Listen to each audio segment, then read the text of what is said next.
ইমানদারের ইবাদত এবং নেক আমলের কোনো বিরতি নাই যতদিন তার নাকের ডগায় নিঃশ্বাস থাকে। আল্লাহ সুবহানাহু ওয়া তাআলা বলেছেন, ওয়াবুদ রাব্বাকা হাত্তা ইয়াতিয়াকাল ইয়াকিন, তুমি তোমার রবের ইবাদত করো কতক্ষণ, যতদিন তোমার মৃত্যু না আসে। তার মানে মৃত্যু আসার আগ পর্যন্ত ইবাদতের ধারা অব্যাহত থাকবে এবং এই ধারা কখনো বন্ধ হওয়ার কোনো সুযোগ নেই। যতদিন আল্লাহ তাআলা আমাদের সেন্স ঠিক রেখেছেন, সুস্থ রেখেছেন, ততদিন পর্যন্ত ইবাদতে কোনো বিরতি হওয়ার সুযোগ নাই। দুনিয়ার অনেক কাজে বিরতি হয়, কিন্তু ইমানে কোনো বিরতি নাই, নেক আমলেও কোনো বিরতি সে অর্থে নাই যে ঠিক আছে কিছুদিন ইবাদত বন্দি করে ক্লান্ত হয়ে গেছি, এখন কিছুদিন একটু রেস্টে চলে গেলাম, নামাজ কালাম আবার পরে পড়বো, একটু বিরতি দিয়ে নিই, এরকম কোনো সুযোগ আছে? এরকম কোনো সুযোগ নেই। আমরা অনেকেই রমাদানের ইবাদত রমাদানে ছেড়ে দিয়েছি যে এখন একটু রেস্ট আবার চলছে, 11 মাস আবার রেস্ট করব করে আবার রমজান আসলে আবার টুপি তসবি জায়নামাজ নিয়ে একটু কোরআন নিয়ে আমরা আবার শুরু করব। মোহতারাম হাজিরিন, এটা কখনো ইমানদার এবং সত্যিকারের নেকামলকারী মানুষের কাজ হতে পারে না। সত্যিকার ইমানদার এবং নেকামলকারী মানুষের কাজ হবে যে তার ইবাদতের ধারাকে তিনি অব্যাহত রাখবেন মৃত্যু আসার আগ পর্যন্ত। হয়তো রমাদানে যে গতি ছিল এখন সেই গতি থাকবে না, গতি একটু কমে যাবে, কিন্তু বন্ধ হয়ে যাওয়ার কোনো সুযোগ নাই। এই জন্য আল্লাহ সুবহানাহু ওয়া তাআলা রমাদানের পরেই আমাদেরকে শাওয়াল দিয়েছেন। এই শাওয়াল থেকেই হজের মাস শুরু হয়ে গেছে। অর্থাৎ কেউ যদি হজের এহরাম বাঁধতে চায়, হজের নিয়ত করে প্রবেশ করতে চায়, তো শাওয়াল থেকেই সে করতে পারে। এই অপশনটা তার জন্য খোলা আছে, সুযোগটা আছে। তার মানে কি হলো, ইসলামের একটা গুরুত্বপূর্ণ স্তম্ভ রোকন হলো রমাদানের সিয়াম পালন করা, রোজা রাখা। সেই স্তম্ভটা শেষ হতে না হতেই আরেকটা স্তম্ভ শুরু হয়ে গেছে। আর 5 ওয়াক্ত নামাজের স্তম্ভ এটা তো নন স্টপ আছেই। তাহলে একটা ইবাদতের মৌসুম শেষ হয়েছে ঠিকই, কিন্তু আমরা আরেকটা ইবাদতের মৌসুমে প্রবেশ করে গেছি। সেটা কোনটা? হজের মৌসুম, এটাতে আমরা প্রবেশ করে গেছি। আল্লাহ রাব্বুল আলামিন আমাদেরকে বাইতুল্লাহর হজ করা ছাড়া যেন মৃত্যু না হয় সেই তৌফিক দান করুন। মুহতারাম হাজিরিন, হজ সম্পর্কে আল্লাহ রাব্বুল আলামিন হজ সম্পর্কে যে নির্দেশ দিয়েছেন, নির্দেশের যে ভাষা এবং হজ ফরজ হওয়ার জন্য আল্লাহ রাব্বুল আলামিন যে আদেশ করেছেন, সে আদেশের যে বক্তব্যের ধরন, এটা যদি আমরা একটু খেয়াল করি তাহলে আমাদের কাছে পরিষ্কার হবে যে হজ এটা এক ডিফারেন্ট ইবাদত। অন্য ইবাদতের সাথে এর অনেক দিক থেকে বিশেষ বৈশিষ্ট্য দ্বারা এটাকে পার্থক্য করা যায়। আল্লাহ সুবহানাহু ওয়া তাআলা সালাতের সম্পর্কে, নামাজ সম্পর্কে বলেছেন, আকিমিস সালাহ, নামাজ কায়েম করো, যথাযথভাবে নামাজ পড়ো, সরাসরি নির্দেশ। কুতিবা আলাইকুমুস সিয়াম, তোমাদের উপরে সিয়াম ফরজ করে দেওয়া হয়েছে, এটা অর্ডার। অনেক ফরজ ইবাদত সম্পর্কে আল্লাহ তাআলা এরকম নির্দেশ করেছেন, তোমাদের উপরে এটা অবধারিত করা হলো, এটা নির্দেশ করা হলো, তোমাদেরকে আল্লাহ নির্দেশ করছেন, তোমাদেরকে ওসিয়ত করা হলো, ইত্যাদি শব্দ দিয়ে আল্লাহ তাআলা অন্যান্য ইবাদত বন্দেগীগুলো আরোপ করেছে। হজের ব্যাপারে এসে আল্লাহ রাব্বুল আলামিন বলেছেন, ওয়ালিল্লাহি আলান নাসি হিজ্জুল বাইতি মান ইসতাতাআ ইলাইহি সাবিলা। এর অর্থ হলো ওয়ালিল্লাহি আলান নাস, মানুষের উপর আল্লাহর প্রতি কর্তব্য। ওয়ালিল্লাহি আলান নাস, আরবি গ্রামারের ছাত্ররা ভালো বুঝবেন, এই জাতীয় শব্দে কারোর পাওনা আর কারোর দেনা এটা বোঝানো হয়। কেউ এখানে হকদার আর কেউ দেনাদার, কেউ পাওনাদার আর কেউ দেনাদার, এগুলো বোঝানোর জন্য লি আলা ব্যবহার হয়। লাহু আলাইয়া দেরহাম, মানে আমার উপর তার 1 দেরহামের দেনা আছে, এটা তার পাওনা আছে আমার কাছে।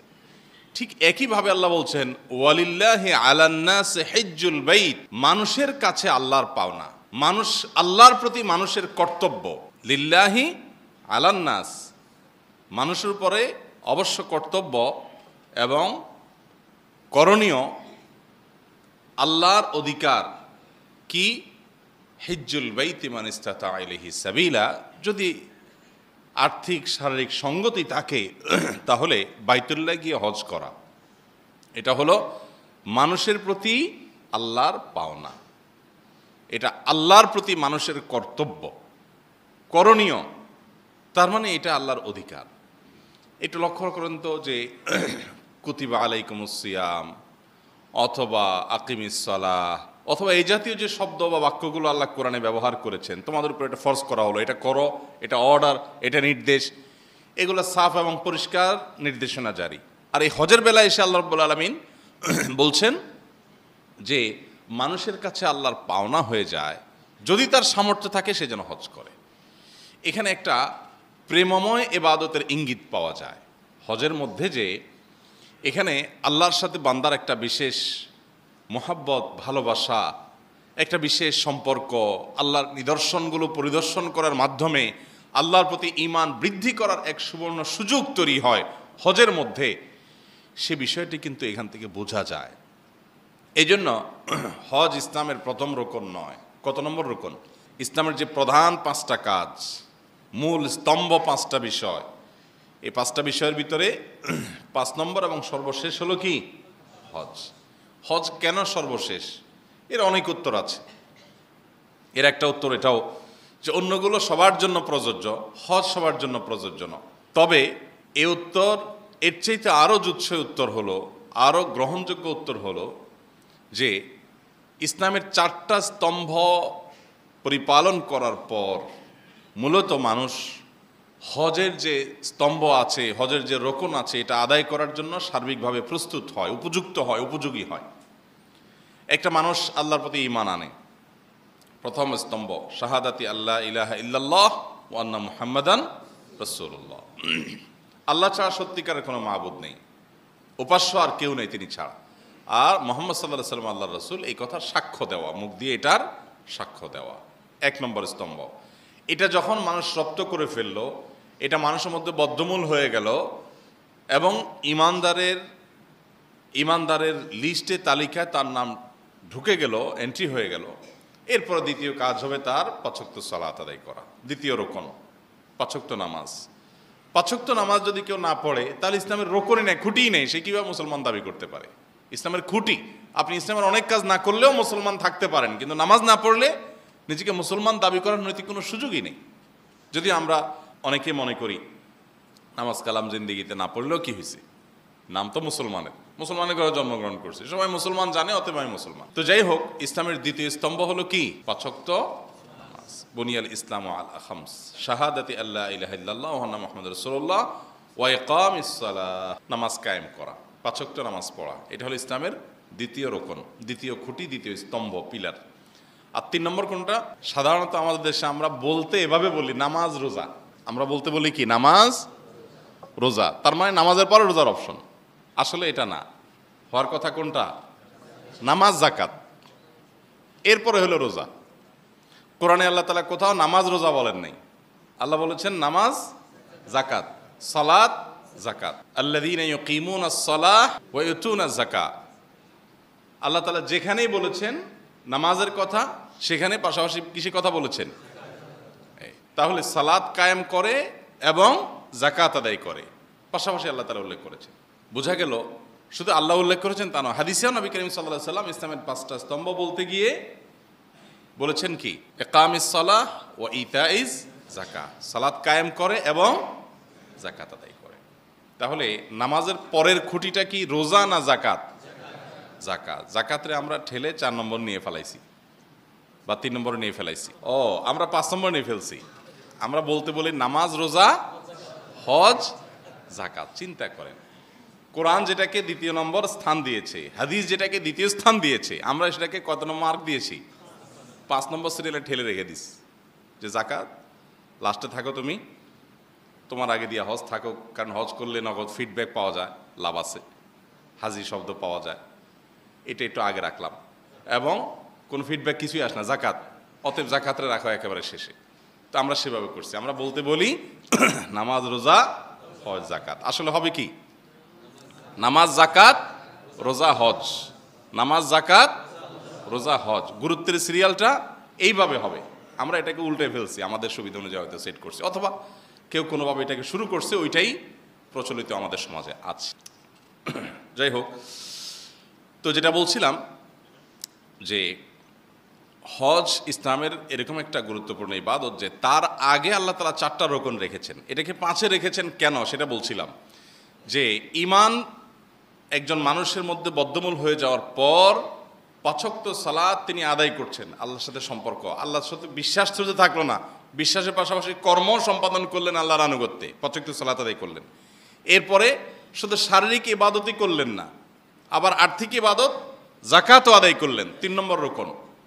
এরপরে আবার আল্লাহ তাআলার নির্দেশ পালন করতে গিয়ে না খেয়ে উপবাস থেকে সিয়াম পালন করার ইবাদতও পালন করলেন, রোজাও রাখলেন রমজানে। তাহলে 4টা রোকন করে ফেললেন। ঈমানও আনলেন, সালাতও আদায় করলেন, যাকাতও দিলেন, রোজাও রাখলেন। এই সবগুলো করতে করতে আল্লাহর সাথে বান্দার সম্পর্ক আরো বাড়লো না কমলো? আস্তে আস্তে বাড়লো না? চূড়ান্ত পর্যায়ে যখন আল্লাহ তাআলার সাথে বান্দার তাআল্লুক হয়, গভীর সম্পর্ক হয়, মহব্বত হয়, ভালোবাসা হয়, আল্লাহ তাআলার প্রতি টান আকর্ষণ হয়, আল্লাহর দিদার, আল্লাহর সাক্ষাতের প্রতি আগ্রহ বাড়ে, এবার আল্লাহ রাব্বুল আলামিন তাকে হজের জন্য কল করেন, চলে আসো, তাহলে চলে আসো। কোথায়? বাইতুল্লাহ চলে আসো। মাশায়েরে হারাম, আল্লাহর যে নিদর্শনগুলো আছে এই নিদর্শনগুলো দেখো, অবলোকন করো, এবং আল্লাহর সাথে সাক্ষাৎ যেটা কিয়ামতে হবে তার আগে দুনিয়াতে আল্লাহর মহব্বতের কিছুটা ফিল, কিছুটা অনুভব করে যাও। এই জন্য এই হজকে 5 নম্বরে রাখা হয়েছে, যে আগে প্রথম ক্লাস, দ্বিতীয় ক্লাস, তৃতীয় ক্লাস এগুলো সবগুলো শেষ করে আল্লাহর মহব্বত এবং ভালোবাসার একটা চরম অবস্থা যখন বান্দার মধ্যে আসবে তখন সে এই জিনিসটি করবে।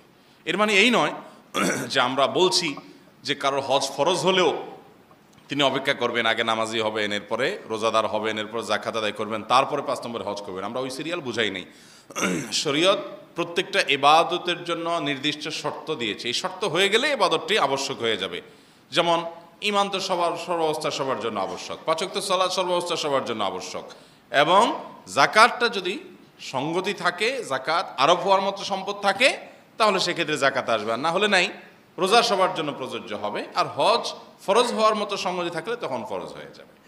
তাহলে মোদ্দা কথা হলো, হজের মতো একটা ইবাদত, যে ইবাদতের মধ্যে আল্লাহর কুদরত এবং আল্লাহর অনেক নিদর্শনের সাক্ষী হওয়া যায় এবং অনুভব করা যায়। আল্লাহ সুবহানাহু ওয়া তাআলা যাদেরকে হজ করার তৌফিক দিয়েছেন, যারা বাইতুল্লাহ অন্তত উমরা করার তৌফিক পেয়েছেন, যাওয়ার তৌফিক পেয়েছেন, তারা বলতে পারেন যে এই টান, এই আকর্ষণ কত বেশি।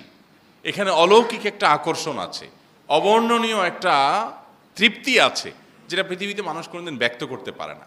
কত কিছু তৃপ্তি তো আমরা অনুভব করি। আমরা এর আগে বারবার বলেছি, আপনি যদি আল্লাহর একেবারে বিশেষ কিছু কুদরতের প্রত্যক্ষ সাক্ষী হতে চান, দেখতে চান, তাহলে তার একটি হলো এটি। পৃথিবীতে কোনো গুরুত্বপূর্ণ স্থাপনা, সপ্তাশ্চর্যের একটি, কিংবা এরকম আরও কোনো গুরুত্বপূর্ণ ভবন, স্থাপনা বা আল্লাহর কোনো বিশেষ সৃষ্টি যদি আপনি একবার দেখেন, দ্বিতীয়বার দেখেন, তৃতীয়বার দেখেন, মানুষের বানানো হোক অথবা আল্লাহর কোনো কুদরতের বিশেষ কোনো সাক্ষী, বিশেষ কোনো সৃষ্টি যদি হয়, কয়েকবার দেখার পরের পর আপনার কিন্তু সেখানে যাওয়ার জন্য কোনো বিশেষ টান, আকর্ষণ অনুভব হবে না। এটাই হলো বাস্তবতা। একই জায়গায় অনেকবার মানুষ যেতে খুব বেশি চায় না, নতুন জায়গায় যেতে চায়। কিন্তু বাইতুল্লাহ এবং হজের যে জায়গাগুলো, ইব্রাহিম আলাইহিস সালামের স্মৃতি বিজড়িত জায়গাগুলো, আল্লাহর কুদরতের যে নিদর্শনগুলো, মাশায়েরে হারাম যেগুলো, সেগুলোতে মানুষ বারবার যাওয়ার পরও, 10 বার, 20 বার, 30 বার যাওয়ার পরও তার আকর্ষণ কমে না, বরং যে যত বেশি যায় তার আকর্ষণ তত বাড়তে থাকে। এটা একটা মিরাকল বলতে পারেন, এটা একটা মুআজিজা বলতে পারেন, এটা একটা অলৌকিকত্ব বলতে পারেন। আল্লাহ রাব্বুল আলামিন আমাদেরকে সে অলৌকিকত্ব প্রত্যক্ষ করা, উপলব্ধি করার তৌফিক দান করুন। মোহতারাম হাজরিন, হজ শব্দের অর্থ মূলত টার্গেট করা, লক্ষ্য করা, অর্থাৎ বাইতুল্লাহকে লক্ষ্য বানিয়ে আপনি আপনার নিজের অবস্থান থেকে রওনা হওয়া, এটাই হলো হজ শব্দের শাব্দিক অর্থ। আর ইসলামের অবস্থান সম্পর্কে বললাম, ইসলামের 5টি স্তম্ভের অন্যতম, অর্থাৎ ইসলামের মূল এবং প্রধান কাজ যদি বলি 5টা, তো সেই 5টা কাজের একটা হলো এই বাইতুল্লাহর হজ করা। কিন্তু হজ কাদের উপরে আবশ্যক হয়? হজ ফরজ হয় সে সমস্ত ব্যক্তির উপরে যাদের হজ করার মতো সামর্থ্য আল্লাহ তাআলা দিয়েছেন। হজ করার মতো সামর্থ্য নাই, তাদের উপরে হজ ফরজ না। হজ করার সামর্থ্য কাদের আছে? হজের মৌসুমে নিজ অবস্থান থেকে বাইতুল্লাহে গিয়ে হজ সম্পাদন করে আবার নিজের অবস্থানে, নিজের দেশে, নিজের বাড়িতে ফিরে আসার মতো আর্থিক সঙ্গতি, পাথেয় এতটুকু ব্যবস্থাপনা যদি থাকে, তারপরে হজ ফরজ, এবং এই সময়টাতে পরিবারের ভরণ পোষণ দিয়ে যাওয়ার মতো ব্যবস্থা যদি থাকে। তো এর মানে হলো হজ আমরা বাংলাদেশে যারা অবস্থান করছি, বাংলাদেশ থেকে মক্কায় গিয়ে হজ করে আসতে যত টাকা লাগে এবং এই সময়টাতে পরিবারের ভরণ পোষণে তো আর সামান্য কিছু টাকা লাগে, এই ব্যবস্থাপনা যার আছে তার উপরে হজ ফরজ, তার উপরে হজ ফরজ। এখন একটা জটিল বিষয় হলো, আজ থেকে ধরেন 15 বছর আগে, 20 বছর আগে হজ এখনকার মতো এত ব্যয়সাধ্য বিষয় ছিল না। তখন হজের খরচ অনেক কম ছিল। এখন হজের খরচ অনেক বেশি হয়ে গেছে। 7 লাখ 7.5 লাখ টাকার নিচে হজ করার চিন্তায় মানুষ করতে পারছে না বাংলাদেশ থেকে। যদিও বিষয়টা খুবই দুঃখজনক, কিন্তু সেই বাস্তবতায় এসে আমরা দাঁড়াইছি। এখন ধরা যাক আপনার 15 বছর আগে হজ করার মতো সামর্থ্য ছিল, তখন হজ করতে কত টাকা লাগতো? 1-1.5 লাখ টাকায় হজ করা যেত। তখন আপনার কাছে 1-1.5 লক্ষ টাকা ছিল। হজের মৌসুমে হজ মানে টাকা, যে সময় টাকা থাকলে হজের জন্য আপনি বুক দিতে পারবেন, তখন তো রেজিস্ট্রেশন সিস্টেমও ছিল না। মানে যে কেউ রেজিস্ট্রেশন বলতে প্রি রেজিস্ট্রেশন সিস্টেম ছিল না। তো যে কোনো সময় প্রায় হজে যাওয়ার আগ মুহূর্ত পর্যন্ত যাওয়ার অপশন অনেক আগে থেকে ছিল। ওই সময় আপনার কাছে হজের মৌসুমে হজের টাকা জমা দেওয়ার সুযোগ আছে, ওই টাইমে আপনার কাছে টাকা ছিল, কিন্তু আপনি করেন নাই। কেন করেন নাই? যে আরো পরে করব। কারণ আমাদের সমাজে হজ সম্পর্কে অনেক ধারণা আছে। অনেকে মনে করে যে জোয়ান বয়সে হজ করা উচিত না, কারণ হজ ধরে রাখা যায় না। অনেকে জোয়ান বয়সে হজ করে না কি জন্য? হজরে ধরে রাখা যায় না। হজ এত পাওয়ারফুল একটা বাহন যে এটা এত দ্রুত গতিতে ছুটে যায় যে জোয়ানরা ধরে রাখতে পারে না। যারা বুড়া তুড়তুড়া হয়ে গেছে এই বেচারা ধরে রাখতে পারে, তাদের অনেক শক্তি। হজ এটা ধরে রাখা যদি যুবকের জন্য কঠিন হয়, তো বৃদ্ধের জন্য কি সহজ হওয়ার কথা? কি বলেন? যুবকদের জন্য হজ ধরে রাখা যদি কঠিন হয়, তাহলে বৃদ্ধদের জন্য তো অসম্ভব। কারণ সার্বিক শক্তি যে কোনো দিক থেকেই বলেন না কেন, যুবকদের বেশি না বৃদ্ধদের বেশি? এমনকি মনোবলের কথাও যদি বলেন, যুবকদের যে মনোবল, বৃদ্ধদের কি সেটা থাকে? বৃদ্ধ বয়সে সব কিছু দুর্বল হয়ে যায়। তো যুবকরা যদি হজ ধরে রাখতে না পারে, তাহলে বৃদ্ধরা তো হজ ধরে রাখা দূরের কথা, বরং হজের দৌড়ানি খাওয়ার কথা। হজরে যদি টেনে ধরে রাখতে যুবকে না পারে, তাহলে বৃদ্ধরা তো উল্টা হজে দৌড়ানোর কথা। এটা শয়তানি একটা বুদ্ধি আমাদের মাথায় ঢুকছে যে যৌবন বয়সে হজ করলে হজ ধরে রাখা যায় না। অনেক মানুষ আছে হজ করতে চাইলে, শুধু হজ কেন, দায়ের কথায় আসেন, অনেক বয়সের তরুণ দাড়ি রাখতে চাইলে অনেক মুরব্বীরা বলে, দাড়ি যে রাখছো, দাড়ির মর্যাদা ধরে রাখতে পারবা? শুনতে কি সুন্দর শোনা যায়, তাই না? এইটা যে প্রশ্ন করে তাকে পাল্টা প্রশ্ন করা উচিত, তুমি যে ঈমান রাখছো, ঈমানের মর্যাদা ধরে রাখতে পারবা? মিয়া ছাড়ো ঈমান, বেঈমান হয়ে যাও। এই কথাটা যেরকম হাস্যকর, অযৌক্তিক, একইভাবে দাড়ি এবং হজের ব্যাপারে কেউ যদি আগে থেকে আল্লাহর বিধানটা পালন করতে চায়, তার উপরে এটা প্রযোজ্য হয়ে গেছে, এখন থেকে করা উচিত।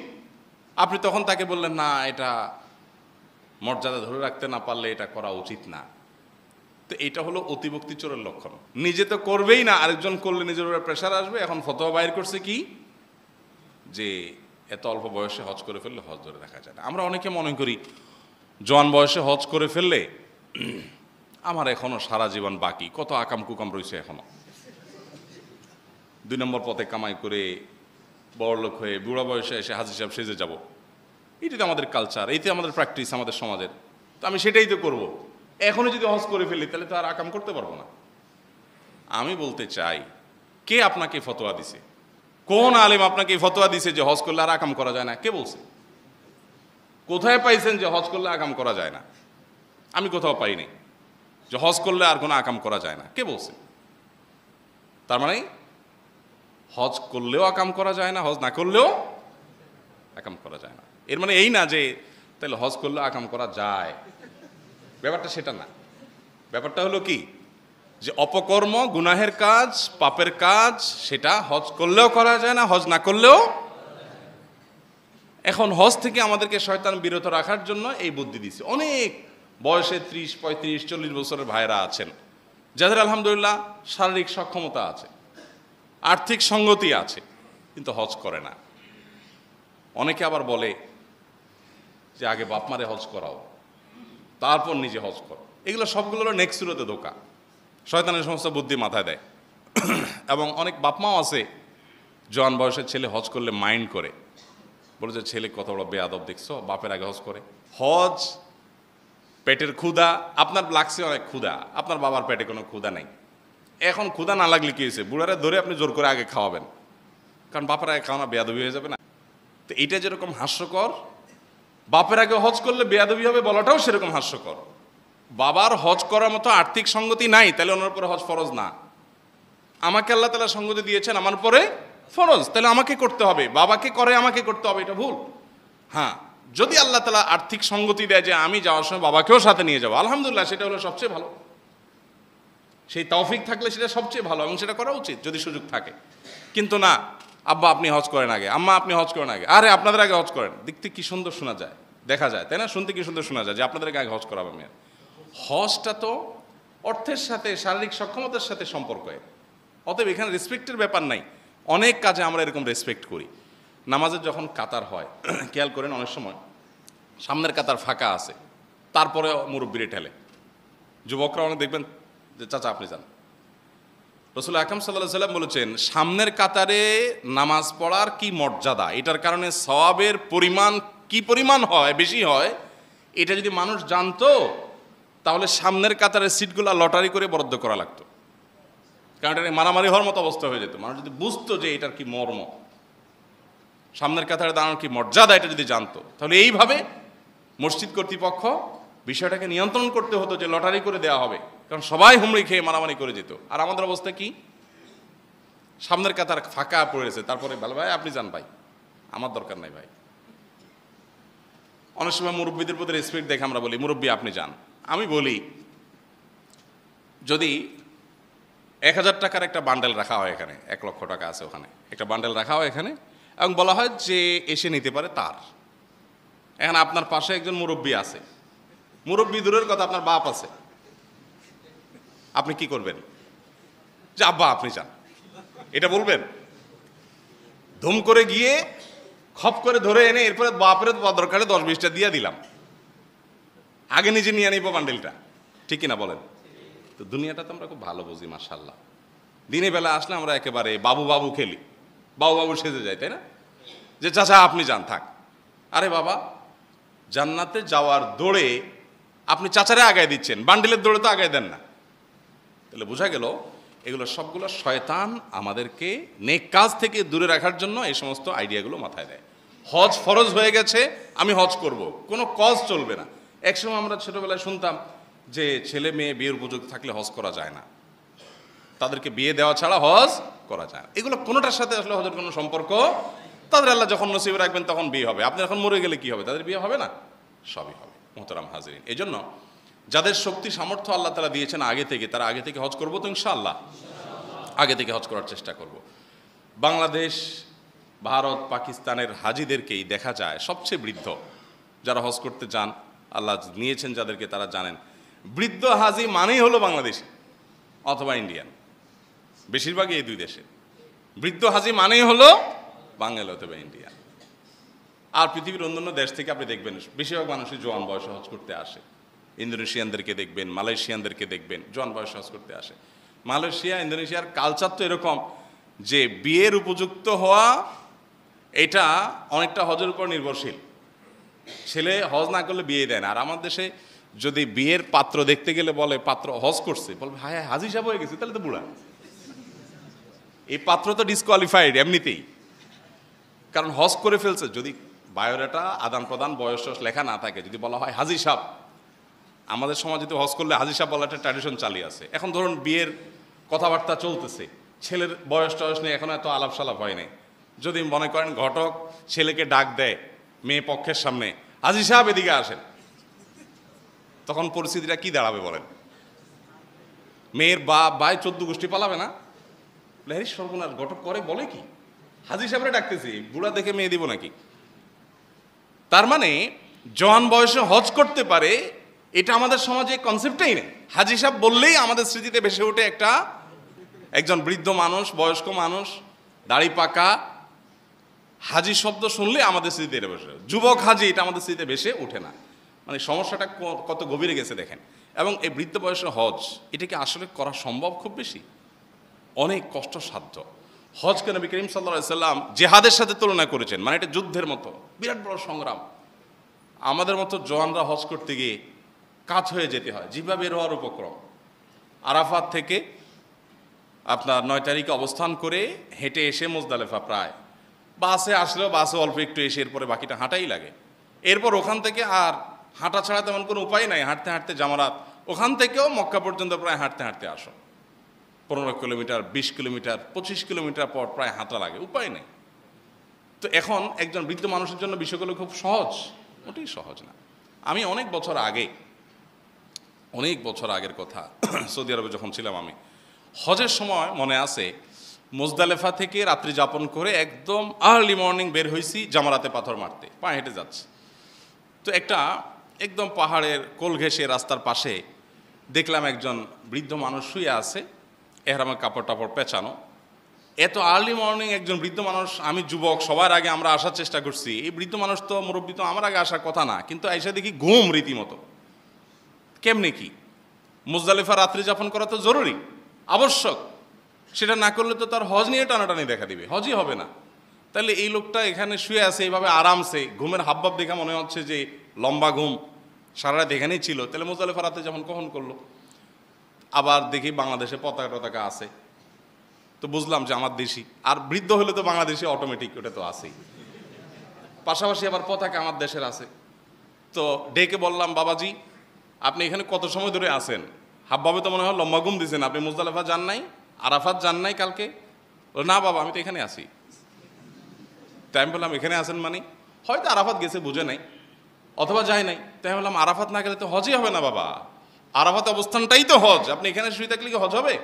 আরাফাত তো চলে গেছে, শেষ, টাইম তো শেষ, আপনার হজই হবে না। আমাকে তখন বৃদ্ধ ধমক দিয়ে বললেন, মিয়া এত টাকা খরচ করে আসছি, হজ হবে না, তুমি বললেই হইলো? উনি আমাকে উল্টা আরো ধমক টাই দিয়ে দিলেন, দিয়ে বললেন, তুমি বললেই হইলো, এত টাকা খরচ করেছে, হজ হবে না। উনি নিজের মতো বকাবকি শুরু করলেন। আমি চিন্তা করলাম আর এখানে সময় নষ্ট করে লাভ নাই, চলে গেলাম সামনের দিকে। এ হলো আমাদের বৃদ্ধ যারা হজ করতে চান তাদের অবস্থা।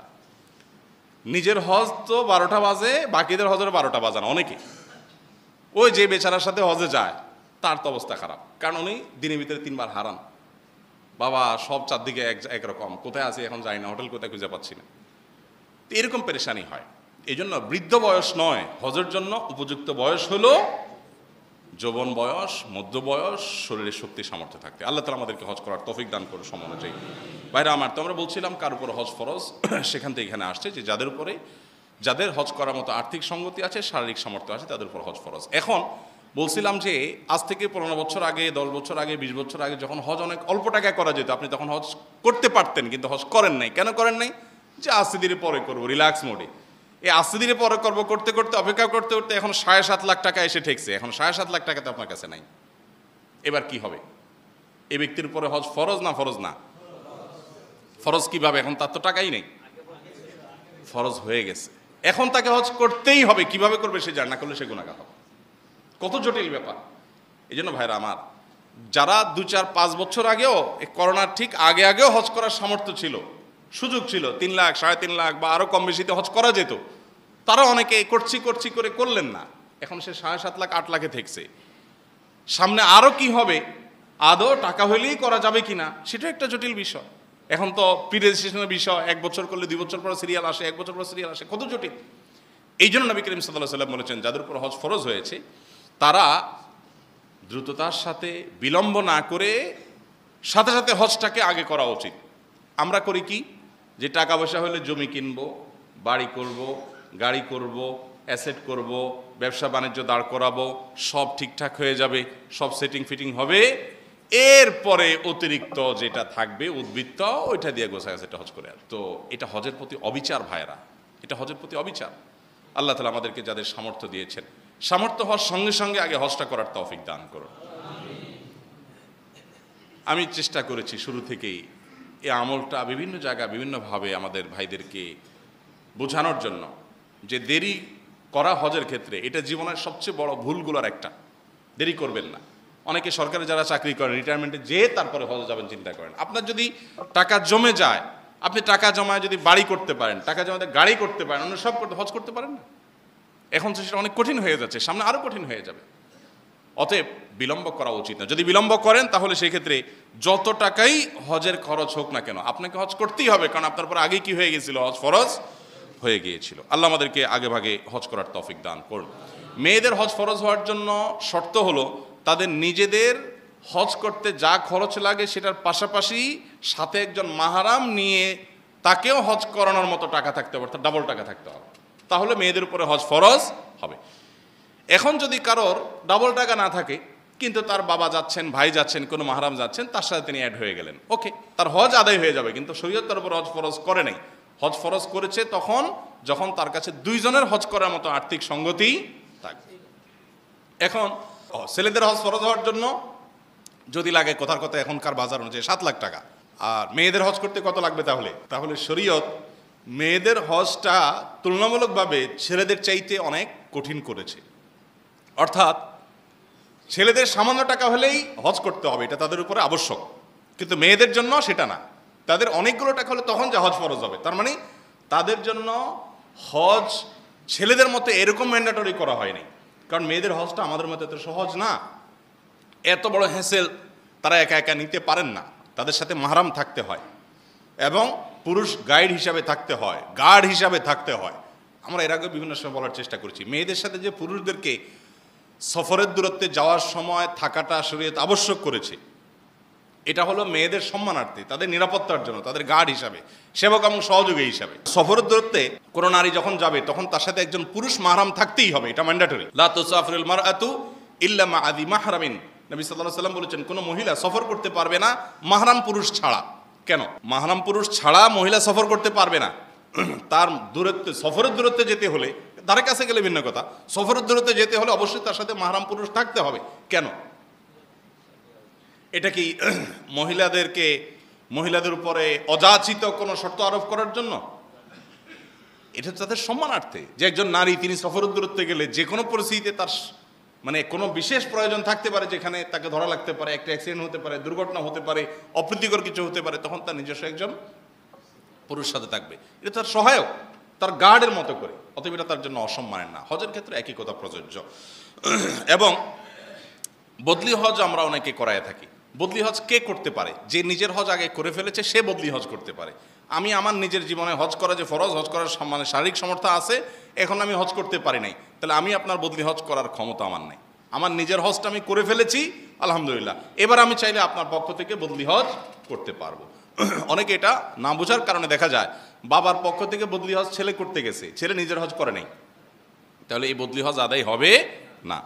আবার আপনার পক্ষ থেকে বদলি হজ আপনি করাইতে পারবেন, সেটা কখন? যদি ধরুন আপনি হজ করার মতো শারীরিক সক্ষমতা আপনার নাই, আর্থিক সঙ্গতি আছে, টাকা আছে কিন্তু শরীরে ক্ষমতা নাই, যাওয়ার সুযোগ নাই, এত বয়স হয়ে গেছে, তাহলে সেক্ষেত্রে আপনি কি করতে পারবেন? বদলি হজ করাইতে পারবেন। বরং বদলি হজ করাটা আপনার উপর আবশ্যক। টাকা আছে, টাকা ছিল, হজ ফরজ হয়েছে, করেন নাই, এখন অসুস্থ হয়ে গেছেন আর যেতে পারছেন না, তাহলে আপনার উপরে ফরজ এখন টাকা দিয়ে হলো কাউকে দিয়ে হজ করাবেন। আবার মা বাবা দুনিয়া থেকে চলে গেছেন, বৃদ্ধ হয়ে গেছেন, তাদের যার সঙ্গতি নেই, তাদের তরফ থেকে ছেলে হিসেবে বদলি হজ করালেন, এটারও সুযোগ আছে। এর পাশাপাশি যাদের দেনা আছে, দেনা যদি পরিমাণ এত বেশি হয় যে তার আসলে যা আছে না টাকা পয়সা দেনা তার চাইতে বেশি, এরকম যদি হয় তাহলে সেক্ষেত্রে তার উপরে হজ ফরজ হবে না। এর পাশাপাশি মৃত ব্যক্তির তরফ থেকে হজ করানো যায়।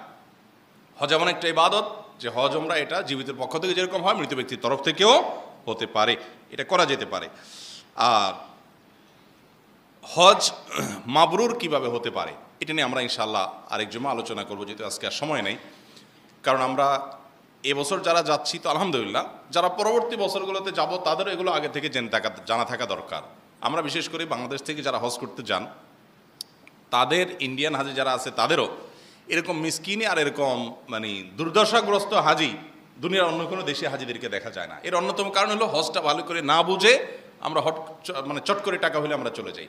তো আমরা ইনশাআল্লাহ পরবর্তীতে হয় আগামী জুমা না কোনো একটা জুমা ইনশাআল্লাহ কিভাবে হজ মাবরুর হতে পারে। আমরা জানি নবী সাল্লাল্লাহু আলাইহি ওয়াসাল্লাম বলেছেন, আল হজ্জুল মাবরুরু লাইসা লাহুল জাযাউ ইল্লাল জান্নাহ, হজ্জে মাবরুরের বিনিময় জান্নাত ছাড়া আর কিছু হতে পারে না। কিভাবে হজ্জে মাবরুর অর্থাৎ এটা ভালো হজ কিভাবে হতে পারে, তার ক্রাইটেরিয়া কি, রূপরেখা কি, আমরা ইনশাআল্লাহ বিস্তারিত বলবো। আল্লাহ তাআলা আমাদেরকে মৃত্যুর আগে বারবার হজ্জে মাবরুর করার তৌফিক দান করুন।